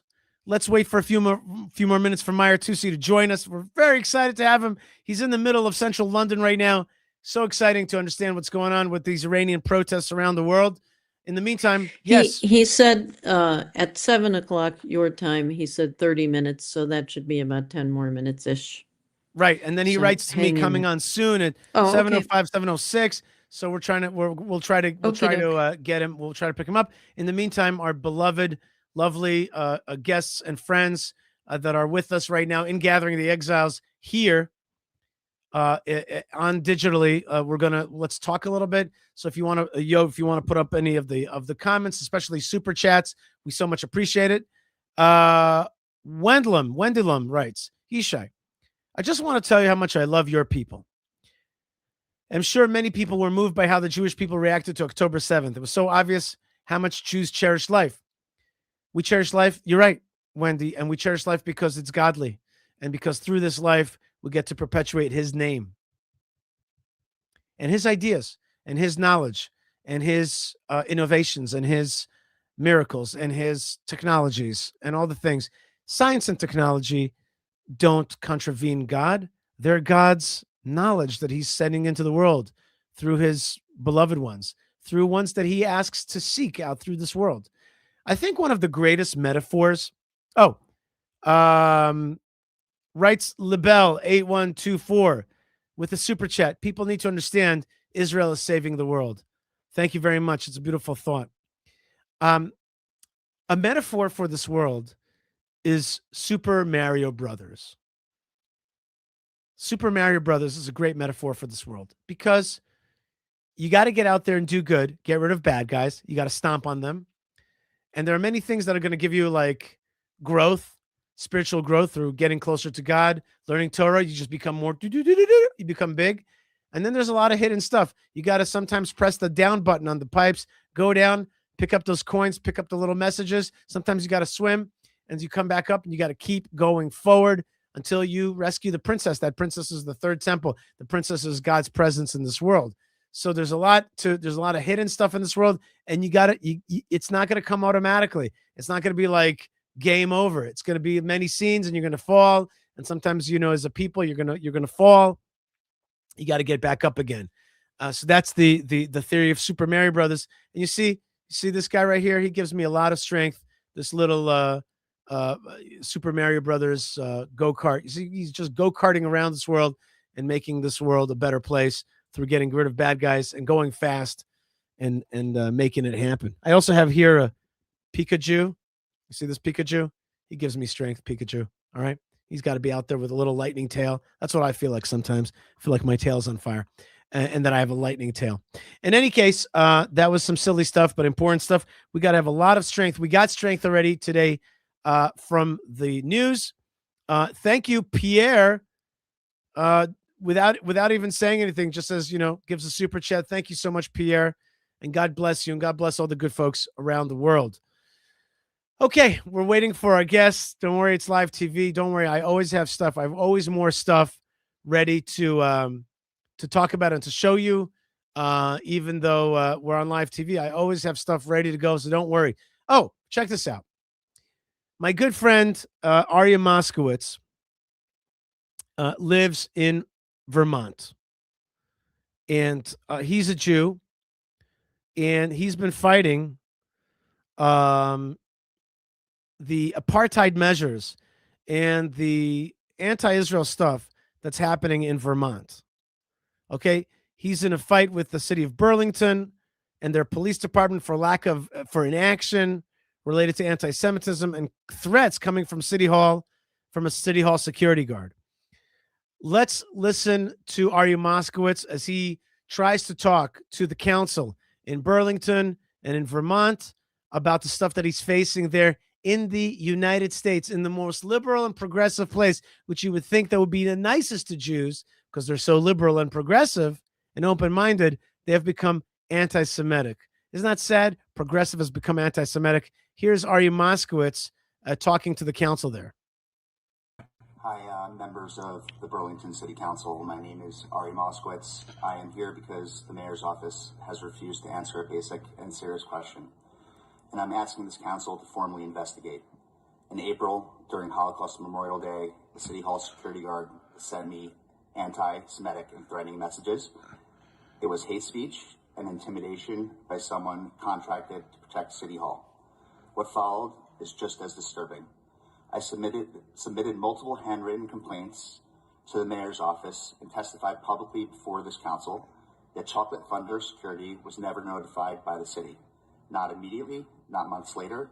The company only learned of it because I personally contacted them, and later because I happened to run into the owner. This is not a communication breakdown.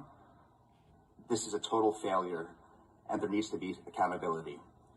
Councilor Ben Travers has asked the mayor's office to explain why the security company was never contacted, and there was never a response. So today, I'm begging, and I'm asking City Council to ask.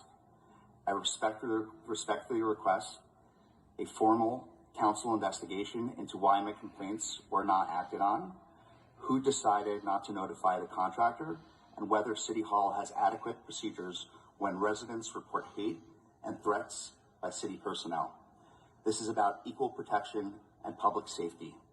As Jewish residents, as immigrants, and as members of the LGBTQ community, we all deserve the same protection as everyone else. Thank you. Okay, so there's Arya talking about his personal attacks, and he is on the attack himself against what's happening in Vermont. Check this out. It's not moral courage, it's moral theater. This body is bringing forward a measure to boycott Israel thousands of miles away, while refusing to take responsibility for the collapse happening right outside these doors. If you want to talk about apartheid, oppression, or a humanitarian crisis, start here in Burlington. Israel did not turn our city into a place where children step over used needles and actually step on used needles at school. Israel did not allow downtown storefronts to be boarded up, vandalized, and smeared with graffiti, urine, and feces. Israel did not make families afraid to walk their own streets at night. Israel did not defund, demonize, and hollow out local policing, create a free-for-all where vandalism, theft, and disorder became normal. You did. And here's the part that makes this especially offensive. You can't even address anti-Semitism and hate coming from your own employees and institutions. Yet you want to position yourself as arbiters of foreign policy and global justice. It's really embarrassing, actually. It's really embarrassing. Every single city councilor here should be embarrassed for not helping me out about a security guard that sent me horror. Oh, look, the sound went out on him. Check this out. And he's got like silence, he feels like he's been silenced. Check this out. Meeting TV. Okay. Appreciate folks' patience. Our microphone system turned off here briefly. We've been having a couple issues with that. If it happens again, we will briefly recess and repeat on the panel. But again, thank you. And to our speaker here, you still have the time. So thank you for your patience as well. Thank you. So yeah, the same people championing the bill here are the same people that dismantled public safety in the city and been acted shocked by the outcome. We're told this boycott is about justice, but justice starts with responsibility, and it's hard to take lectures about human rights seriously from leaders who won't confront hatred in their own house. Nearly 30% of Vermont's kids are chronically absent from school, small businesses are collapsing, employers are leaving, farmers are desperate, UVM is about to shut down. Instead of fixing any of that, you point overseas and declare yourselves righteous. That's not leadership, that's deflection. You don't get to abandon the people who live here while striking moral poses about conflicts you cannot govern. The city doesn't need symbolism, it needs accountability. Wow, very strong words. And he's saying it so truthfully, which is like, you guys are not taking care of your own house. Your town is getting wrecked because of your progressivism, liberalism. Now you're doing the classic thing, which is reaching out and finding the boogeyman, and that boogeyman is the Jews. And you're striking against the Jews, and you're saying like Israel's to blame. Let's boycott Israel. And you have no blessings. There's no blessings in that. I want to really bless Arya Moskowitz for courage, for the courage to stand up there. And at the same time, as Arya stands up and fights Burlington and other cities in Vermont. At the same time, the question is asked whether the Jew who is a blessing to Vermont needs to stay there anymore. If they don't want you, they are rejecting your blessings. Go to a place that wants your blessings. First and foremost, of course, the land of Israel wants your blessings. And second to that is other places that want your blessings and appreciate your blessings. But of course, we're being ingathered. And anti-Semitism is also, you're saying, Arya Moskowitz is saying, hey guys, your place is being destroyed. You're not paying attention. And he's giving them truth to power. He's giving them accountability. And he's giving them a blessing to turn around. He's being like a prophet of saying you could turn this place around. But maybe, on the other hand, Arya, the blessing and the truth to power is back to you, which is you don't belong here anymore. The sparks have been emptied out. There's nothing else to do here. It's time to go. It's time to Exodus. And we're reading about the Exodus right now in these chapters. So maybe it's really time for you to say, there's nothing here for me. There's nothing here for me. I'm done with this place and I want to come home. And I want to tell you, you've got a lot of blessings coming to you. I really honor and respect your courage, really honor and respect your courage. And at the same time, say to you, maybe there's no more sparks there. Maybe they don't have the merit to hear from you anymore. Maybe they want to give up. Or maybe they'll be able to listen to you and turn it around. But in any case, you have a home here in the land of Israel. What do you guys think about that? What's happening in Vermont? I want to hear from you about that as well. Okay, we're still waiting for our guest, Mahyar Tousi, who's out there in London dealing with a giant protest. A giant protest that is being had in London and in Los Angeles and also in San Francisco and other places. Let's start talking about Iran and hope that Mahyar comes soon. First thing, let's talk a little bit about the massive armada that is being aligned, being gathered here in the Middle East from the mouth of Marco Rubio, Secretary of State. Our presence in the region. Here's the baseline I want to set for everybody. The baseline is this. We have 30 to 40,000 American troops stationed across 8 or 9 facilities in that region. All are within the reach. Theoretically, not theoretically, in reality, all are within the reach of an array of thousands of Iranian one-way UAVs and Iranian short-term ballistic missiles, so short-range ballistic missiles. Thank you. Okay, so that was the Secretary of State of the United States, Marco Rubio, and he's talking about the fact that Iran has tremendous assets that they could fire on the troops on American bases throughout the region, and therefore the ships and all the armament that has come in, the Armada, is there to protect their troops. But that's also a way to say we have, and he said, we have the reserve, the president reserves the right to preemptively strike. And as we heard from Amir Avivi, indeed, they might choose to do that. So that choice is still very much available to the United States, and that may be acted upon very soon. So we are very much, holding our breath around here to see if America will indeed strike. Let's take a look at some of the Israeli media that has been talking about what's happening vis-a-vis Iran. First thing, there have been explosions in Iran, and Israeli media, even today and yesterday, and Israeli media has been covering who is really behind these strikes. כשהמתח סביב התקיפה באיראן בשיאו, היום שורה של פיצוצים שם מושכים את תשומת הלב האזורית. Okay, so there's big explosions there and everybody's paying attention to it. Look at that plume. הפיצוץ הראשון אירע בעיר הנמל האסטרטגית בנדר עבאס, זירה שהייתה מוקד למתקפות בעבר. פיצוץ שאירע בבניין מגורים גרם נזק לכמה קומות. Okay, a huge explosion happened in this residential building. להרוג אחד ול14 פצועים. הפיצוץ גרר שמועות על חיסולו של מפקד חיל הים של Okay, so there was rumors that there was an IRGC Navy commander there, and that's why it was blown up by a clandestine operation. משמרות המהפכה דיווח שהרשויות באיראן מיהרו להכחיש נחרצות. הסיבה, כך נטען, פיצוץ ברשת הגז. سوالی بود که خیلی داشتن که علت حادثه چی هست. علت اولیه نشت گاز. Okay, so as usual, you know, you have this kind of guy coming on and saying, no, it was actually a preponderance of gas, some kind of gas accumulation that blew up. جمع بودن گاز هستش که این انفجار رو انجام داده. حالا این اتفاق اولی هست. این نظریه اولی هست که انشالله در ساعت آینده دقیق‌تر همکاران من اطلاع رسانی خواهند کرد. זמן קצר לאחר מכן, דיווח על פיצוץ נוסף, הפעם בעיר אהבז, מרחק של יותר מ-1,100 קילומטרים משם. Okay, another explosion in Avaz. בפיצוץ הזה נהרגו 5 בני אדם, בהם גם 2 ילדים.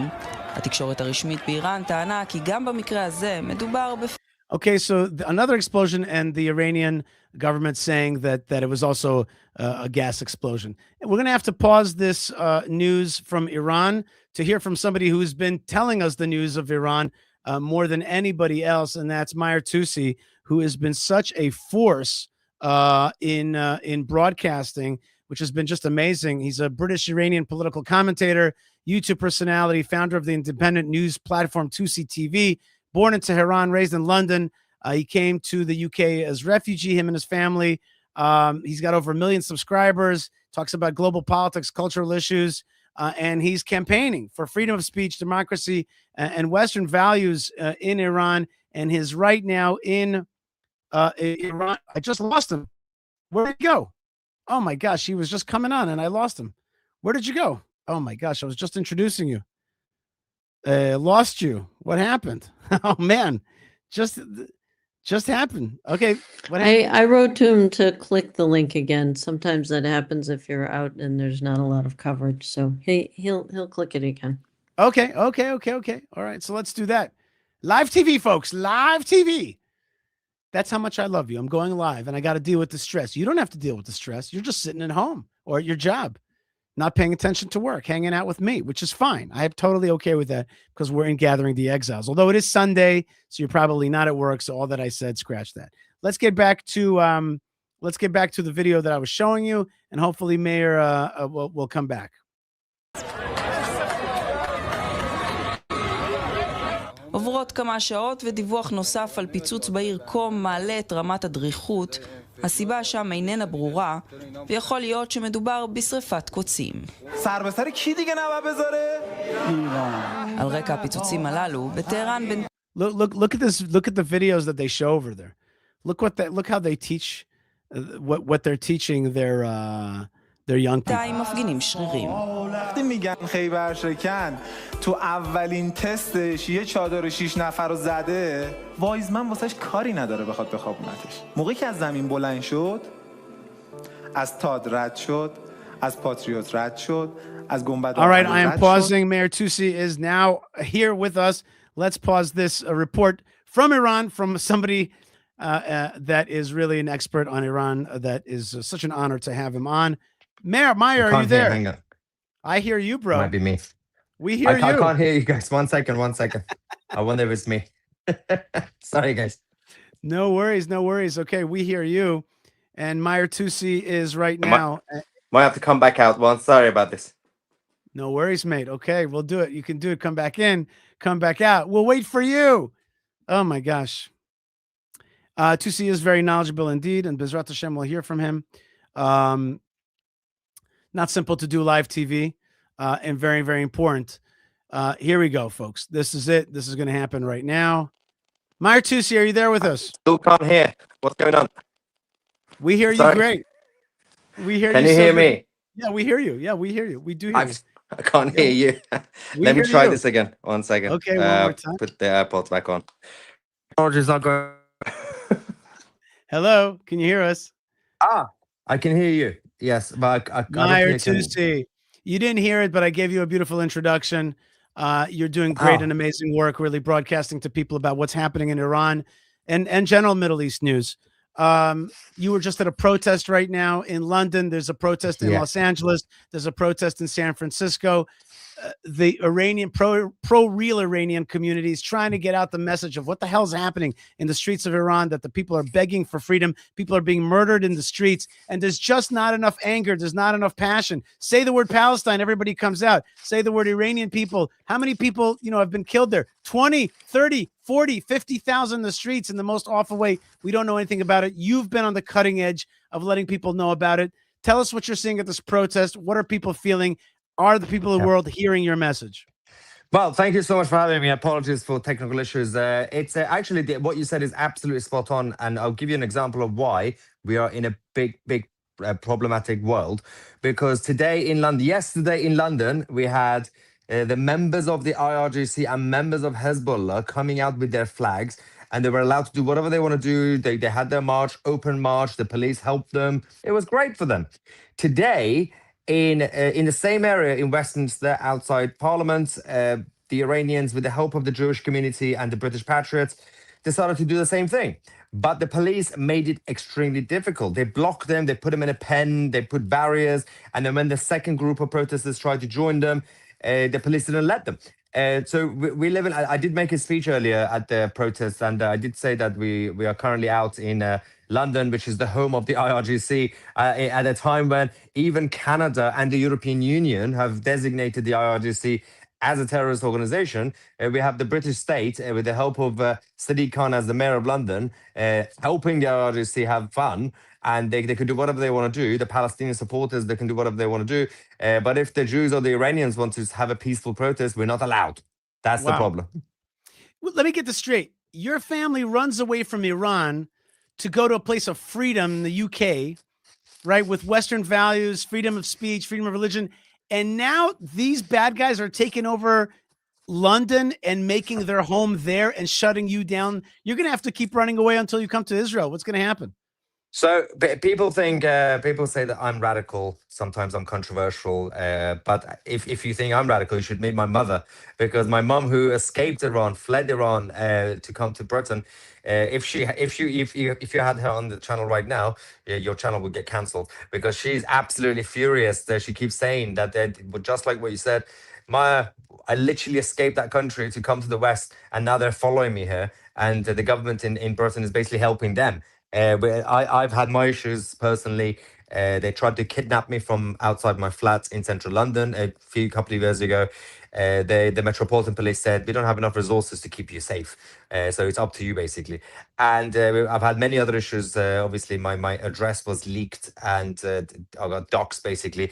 And somehow the British government can't really protect you. But I did say in the speech that, don't worry, guys, the Islamic Republic is falling. Whether the United States does intervention or not, it will fall anyway. And one day soon, people from the United Kingdom will be seeking asylum in Israel and Iran. So that's the reality. I want to get just a last question on this issue of the West, and then we'll get to actual Iran issues. There's an Israeli intellectual. His name is Moshe Feiglin, and he wrote this book, and I read a passage from it that blew my mind. He said that the Nazis could have never done the final solution. We're not going to go towards the final solution until they realized that the West was going to stay quiet, was going to stay complicit without actually doing anything to stop the carnage. And he likens it to a hammer and an anvil. He says, the Nazis were ready to be the hammer against the Jews, but they only did it when they realized that the West was going to be the anvil. We saw that on October 9th. 2 days after October 7th, there was a huge protest in Sydney with jihadis saying, we're willing to, we want to kill the Jews. And the Australian government's just sitting there and it's not doing anything. So they're the anvil. They're ready to accept it, but they'll let the jihad do the dirty work. It's the same in your situation. It's the same. It's not just anti-Semitism. I see now it's the same in your situation. They're going to let the jihadis do the bad stuff, but the British, they're going to calmly block you and let the other guys run amok out there. They're not the white Brits are not going to do anti-Iranian stuff, but they'll let the jihadis take care of business. They'll give it the platform that it wants. Yeah, we've had the same situation both when it comes to the pro-Israelis and the pro-Iranians in London, for example, where about a couple of years ago, after October 7th, if you're a Jew walking in London, the police will come to you and say, they said you are visibly Jewish and your presence is provoking the other side. So if you, for example, fly the Israeli flag or the Iranian flag, you will be provoking the enemy. So because we, the British police, want to maintain peace, we're going to have to arrest you in case the other side get violence. I'm like, why not just enforce the law? If the other side get violence, arrest them. Why do you have to do pre-policing before anything's actually even happened? So yeah, that's the problem with the West, as you say. Well, it's scary because then you just don't feel like there's anybody with a moral backbone to protect you out there.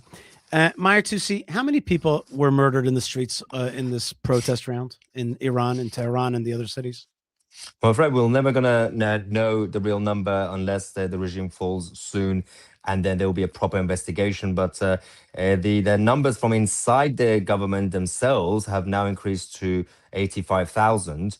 But they are saying that they're still investigating 85,000. So at least they've admitted that 85,000 have mysteriously been killed or died.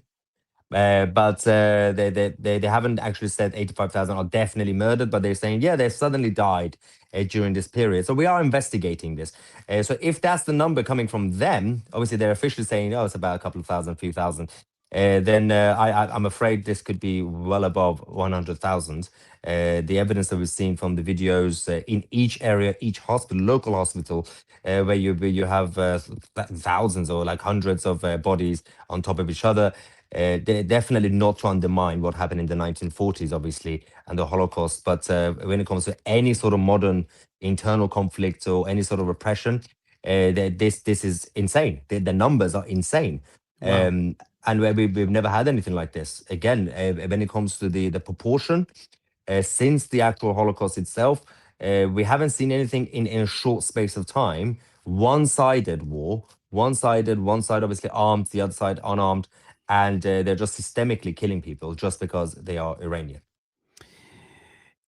Is Donald Trump or the Israeli Mossad partially at fault for telling the protesters we're backing you? There was that message from the Mossad saying, we're out there in the streets with you. There was a message from Trump saying, we're going to back you. We're not going to let this happen to you. Like, is there any inadvertent culpability? Did people, rely on President Trump or on Israel to protect them and went out into the streets? Is that an exaggeration? No, so there are two points to what the Israelis and the Americans said.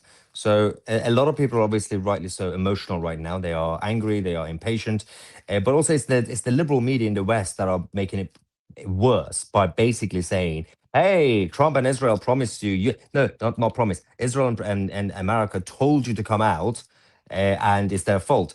I can assure you, people in Iran were already out. They were already going to come out, whether Prime Minister Netanyahu or President Trump had told them to do it. They were already out. So the liberal media are treating people in Iran like idiots. Oh, they only came out because Trump told them. That bit is not true. But the other part, when it comes to the promise, yes. I mean, I always say that President Trump, don't literally take him seriously. But there are times when, and I try to translate what Trump says or does. There are times that you look at it and I'm like, okay, well, I get it. If in the moment you say something, fair enough, but we'll judge you based on your action. Sometimes he says something, but he does the opposite. But this time round, when he said, basically we are there, the help is being sent, for example, is on its way, he does have to deliver. At this point, I'm going to bring down my expectation. Anything, just to basically keep himself protected. Just anything, just go send one person to Iran, slap and random Ayatollah. That counts. Just anything at this point. So I'm not really blaming the Israelis or the Americans for bringing people out. People were already out. You can't tell people in Iran what to do. But in terms of what President Trump specifically said, and obviously the Netanyahu's government as well, saying that we are with you. We are with you is fine. It's just rhetoric. But sending help is on its way. A lot of people are impatient. But it doesn't mean help is not coming, but help could stop. So it's still on its way. I get it, but policy could change. I hope it doesn't change. I hope President Trump is still doing what he does usually. Yeah, we're talking and then bam. But I don't know what he's thinking right now. So. Do you think that he wants a deal, or do you think that he wants to get rid of this regime? Like what do you think? Like we had General Amir and Vivi on beforehand. He's like, no, we're going for regime change. This is it. But he's coming from an Israeli perspective. There are voices in the Middle East, if it's the Turks or the Qataris or the Saudis, they don't want to see an American strike. They don't want to see destabilization. They don't want to see oil prices dropping. Maybe there are, members of the American military industrial complex who, want to see, big arms being sold to Saudi Arabia, and they don't want to see peace. I don't think arms makers, pray for peace when they go to sleep at night. That's not good for business. But what do you think that Trump wants? Do you think that he wants to see regime change, or do you think he wants a deal? Yeah, I mean, of all politicians and political leaders, when it comes to whether he wants a deal or actual regime change, I can assure you that I know his team quite well. He definitely does not like the regime. He definitely would like regime change. So he doesn't want to have a deal for the sake of a deal. But the only issue, the tricky part with President Trump is that he doesn't like to lose, and he wants to back things that he knows is going to be him being a winner. So he wants to ensure that if there is going to be regime change, firstly, he can't take full responsibility while it's happening. But he would like to jump on a bandwagon when it's done, saying, yes, I backed it from day one. So he wants to make sure that the regime is definitely weak enough and the opposition is strong enough for the regime change to happen anyway, whether, with the help of a couple of strikes or whatever. So I think we are in that moment where he's probably assessing the situation in the last few weeks, saying, wait, because, it's a bit of a gamble if he comes out and says, yeah, we're going to attempt regime change. And if he fails, then he doesn't like that. And that's the problem. Okay. Now, you said there that there's if there's an alternative regime ready to take over. One of the critiques out there in regime change discussion land is people say, well, the Iranians are not really well organized with an alternative plan. They don't have exactly a republic or whatever, a constitution or the guy. And some people point to Reza Pahlavi. And what do you think? What's the alternative to this regime that has been in power since '79? I'm guessing that's Jerusalem Post talking, as usual. So, no, I would have said that same thing about 5 years ago, 10 years ago. That it's changed. The unity that we are seeing from inside and outside. In fact, actually, the Iranian diaspora outside of Iran, the best case that they could check to see if Iranians are united or not, to actually look at them, usually, even though they're not in Iran. For about 40 years, they were so divided. And you had different teams, and some people would say, yeah, I just want freedom, but what do you want? I don't know. But now they're all united. They're all saying Crown Prince Reza Pahlavi. People in Iran, that's even more impressive. They're all saying Reza Pahlavi, which has been working for the past 7-8 years, slowly, especially since 2019, 2020. So the plan is already there. The consensus is there that they want a transition government led by the Crown Prince, and then have a referendum anyway. And to be fair, when you have a referendum, the plan that they have is obviously to either have republic or constitutional monarchy, parliamentary democracy, whatever. Do you like him? Do you like him yourself? Do you feel like he's the guy that he can pull it off? Yeah, I mean, he's definitely ready. He's definitely. The thing is, people like him, they don't have a choice. They're born into public duty. You're the Crown Prince. You don't have a choice. It wasn't really his fault. We see with the British Crown, there's always some people there that can just exit out. This guy's not exiting out. He's opting in. No, yeah. I mean, he was exited, but not by choice, and he could have just stayed quiet. But he decided not to, especially the last few years. When he started hearing his name being chanted in Iran, slowly, the last 5-6 years, he realized that, so maybe that exit that was forced on me, I might have to make a U-turn on that. It's, again, we can judge. There are people, again, Jerusalem Post and many others, judge characters and leaders based on subjective opinion. They look at his face. They look at the way he talks, maybe I don't like him. Maybe I think he's not strong. It's none of your business. Judge leaders based on the support they are getting on the ground. That's right. So somehow the performance, it's like President Trump's campaign in 2024, the presidential election. You can say whatever you want about President Trump. A big chunk of Americans liked him. They voted for him. Good luck. People in Iran, whether you like it or not, the consensus is they're behind him. So they are seeing something. Like it? Why would I not like it? Exactly. They are seeing something. If you like it and you think it's good for your people, then good, great. You know what I mean? There we go. We like him better than Khamenei, who's murdering people in the streets and wants to have global domination and has some kind of jihadist fantasy for global destruction. His Mahdi is is not my Mashiach. Let's put it that way. No, exactly. And I'm not getting paid or anything. Same with my support for Israel. Same with the Crown Prince. I'm not getting paid, or I'm not. I don't. I'm doing what is right. The fight for freedom and life.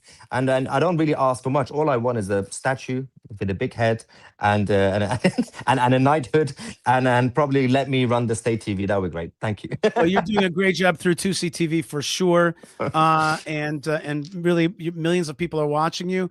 And my producer turned me on to your broadcast, and I love it. Thank you. You were right now at a kind of broadcast. You were at a rally. Just give me a sense about the rally. Give me a sense about the passion out there in the streets. What is there? Heat? Is there energy?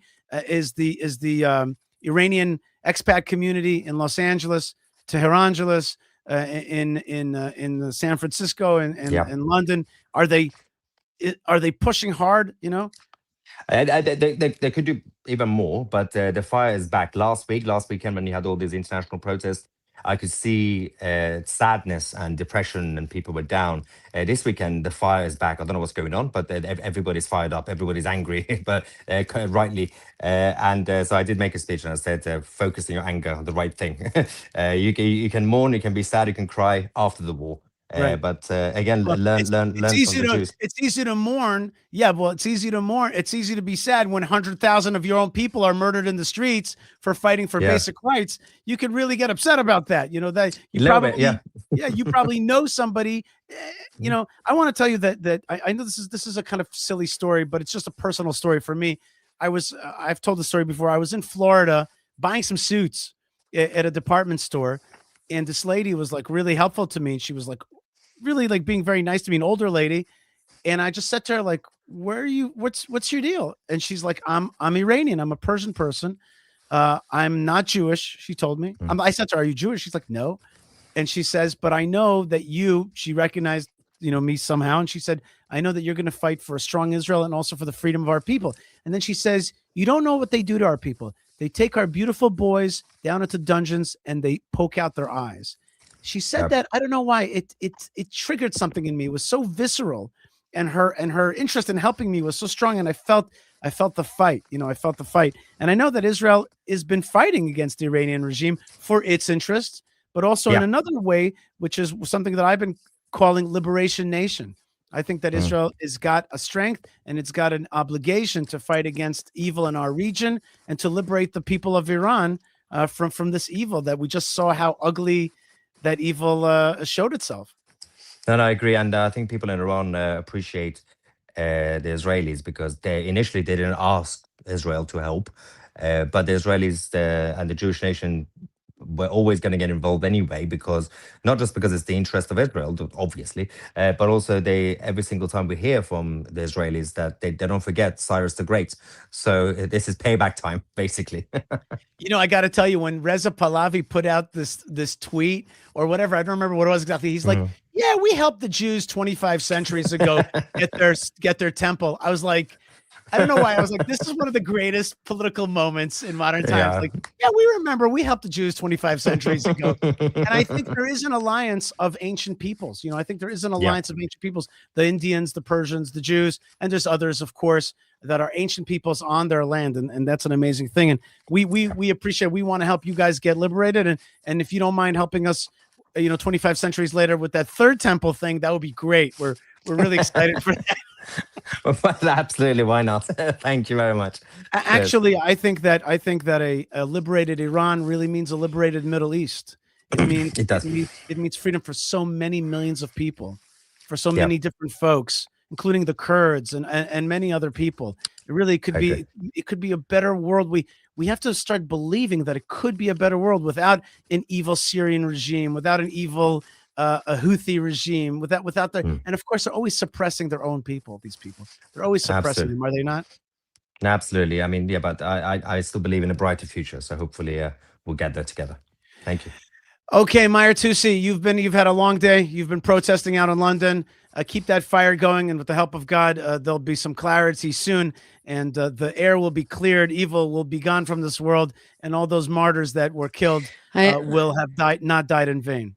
Omain, I want to pop in and say that we want to see Producer Yo wants to say something. Go ahead. We want to see Malka, Yishai, and Danielle and Mahyar together. And when we can celebrate all four, that's my dream. Absolutely. Thank you. Thank you. Mahyar Tousi, TousiTV, thanks so much for being with us. Keep Thank up you so the good much. work. All right. Thank you very much for being with us. Awesome. He is an amazing star and amazing spokesman. And thank you, Yo, for hooking up that interview. And wow. Actually, I also want to thank publicly a guy who is a silent partner in so many good pro-Israel things. His name is Uri Gobi, and he's an amazing connector of people, and he helped me get that contact. So thank you very much to Uri. All right, folks, we've had quite a show. Yo, come on stage for a second. I want to hear from you. What a show we had today, right? Incredible, amazing. Yeah, And thank you to everybody for being so patient. I know a lot of them were really waiting a long time, but we hung in there. We had a great day together. That's great right. Sunday. Great comments. I appreciate that. And also thank you to Mahyar Tousi. Thank you to Amir Avivi. And thank you to, did we have anybody else? Gosh, it's been somebody. Just a lot of amazing super chats. Michael, oh my goodness, there's a super chat right here. Pop it up. Let's go see it. This looks like a very controversial one. Let's see what this person is saying. Let's do it. Okay. Is it a member of the RGC? I don't know. Simi Yellow, Simi I all good. 6928 says, is 520 woe to those who speak of evil as good and of good as evil, who makes darkness into light and light into darkness, for they have scorned the word of the Holy One of Israel. We are in a spiritual war, living in exciting times. May Hashem bring peace soon. Amen. By the way, in our last Torah portion that we read in the Jewish tradition, we learned that who are the enemies of God? Those are the enemies of Israel. If you hate Israel, you probably are an anti-God person. That's just the way it is. And when God destroys his enemies, his name is glorified. So Bezrat Hashem, that's what we are definitely looking for glorification of God's names. And then when all the air is clear, when you get rid of evil in this world, then there's a chance for really a time of peace. We got to be careful with the word peace. We got to be careful, because peace can be understood as you're weak because that's all you want is peace. When you first say, I want to get rid of evil in this world, and then there will be peace, that is a message of strength. Let's get rid of evil and eradicate it, vanquish it, defeat it, and then there will be peace. That's a totally different message. When you say, like, I want peace, there should be peace, I want peace, peace, peace, peace. Well, people sense in you, therefore, a weakness that you want that peace more than you want strength and God's name and to eradicate evil. And the evil will be like, yeah, we'll give you peace. Just let us keep existing, and they'll never give you peace. And so that is the order. The order is very important. All right, folks, I want to bless you from the land of Israel. I want to thank my producer, Yo, and Malka Fleischer, who's in a big play tonight. And so she's not with me live. I want to thank our guests. I want to thank you, the friends, the ones who have ingathered their exiles here through this digital platform to connect with the land of Israel. I want to send you blessings to all the good places that you are. I want to bless your country. Says Blau Zero, says, wonderful stream packed with information, prophetic fulfillment, and Yishai bringing hope in dark places. Toda rabah. You have said to me, you've given me strength by saying that, that's what I want to do in this world. And that's my fulfillment. Baruch Hashem. What a schut. Everybody say the word schut. And I want to hear I want to hear schut. Everybody out there say schut, which means it's a merit. It's a gift of God that he gives us a chance to be part of his light and to be part of God's face into this world. And let's now pray together for the people of Iran to be liberated from evil, and that all their blood shall not have spilled in vain. And may through those martyrs they get justice and liberty and freedom and a pathway forward for resurrection of that good land, a rebirth of that good land, and therefore the rebirth of the Middle East. And as I said before, just like King Cyrus 25 centuries ago recognized Jewish rights in the land of Israel and helped us rebuild that second temple, so too may the liberation of Iran bring about the period of the third temple. All right, folks, God bless you wherever you are. Thank you so much for being with me. Don't forget to like, subscribe. Do it right now. Do it right now. Do it right now. Do it now. Please, please, please. Like, subscribe, comment. Check out our web store. Become a member. And, of course, you could go to our ways of beautifying and strengthening the land of Israel. First thing, our YouTube page and our various social media is Yishai Fleischer TV. Our website for strengthening the land of Israel and restoring the land of Israel is fightforisrael.org. And to support this show, it's buymeacoffee.com/Yishai. Be generous. It makes a tremendous difference. It gives us a lot of strength. And if you want to support the Tomb of the Patriarchs and Matriarchs, the organization that I work for is the Jewish Community of Hebron. Our support comes through hebronfund.org. Let's go big and go home, B'ezrat Hashem. And don't forget that Israel is the liberation nation, bringing liberation to the world for a nation that broke out of Egyptian slavery, being reborn now in the land of Israel. God bless you, folks, wherever you are. Stay tuned, stay strong, stay connected. Lots of love and lots of blessings from the land of blessings and shalom. Thank you, Larry, for your blessings as well. She says, thanks, Yishai. Good work as usual. God bless you wherever you are, and shalom.